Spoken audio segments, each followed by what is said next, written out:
Ang guhit na para sa akin Pagdadaig ipagsapalaran Sa mga katatan Ang pinagulat kaya naman check Saga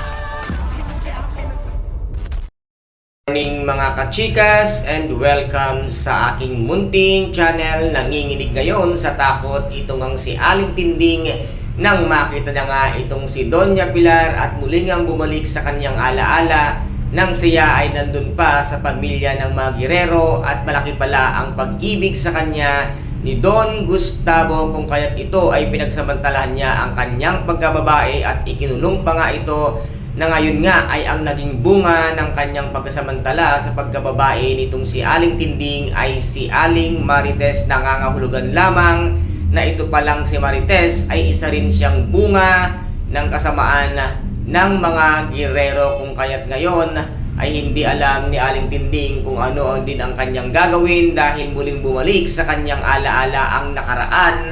kung paano siya pinagsamantalahan ni Don Gustavo at ito nga ngayon ay hinahanap nitong si Doña Pilar, itong si Aling Tinding, ngunit bigla ngang humarang itong si Roda at dito nga ay nagpapasalamat siya dahil sinabi nga niya dito na idol nga daw niya itong ang si Doña Pilar, habang ito namang sila Tanggol ay hinihintay nga ang pagdating ni Congressman Miguelito Guerrero at nasabi ng kanyang mga kaibigan na napakalaki na talaga ng pinagbago ng buhay nitong si Tanggol. Ang dating nilalait ngayon ay isang milyonaryo na at anak pa ng Montenegro. Kaya't nasabi nga ng mga kaibigan niya na pag bumalik daw sila sa San Dimas, sa Quiapo ay titingaliin na itong si Tanggol. Ngunit nasabi naman ni Enteng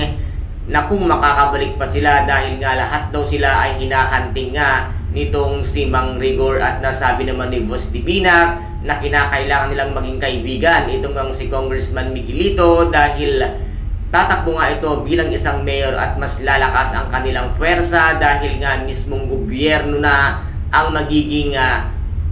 kakampi nila at ito na ang magiging kanilang protector kung kaya't dito ay inaabangan nila ang pagdating ni Miguelito upang magkausap-usap nga sila tungkol sa negosyo nitong ang si Tanggol Montenegro. Kaya guys, ito po ang ating paka-aabangan sa mga susunod na episode dito nga sa FPJ ang Batang Quiapo. At kung nagustuhan po ninyo ang aking videos for today, paki-subscribe na lamang po ng aking channel, paki-like and share para maging update kayo sa lahat ng gagawin kong videos. Maraming salamat po. Ingat, God bless and bye-bye!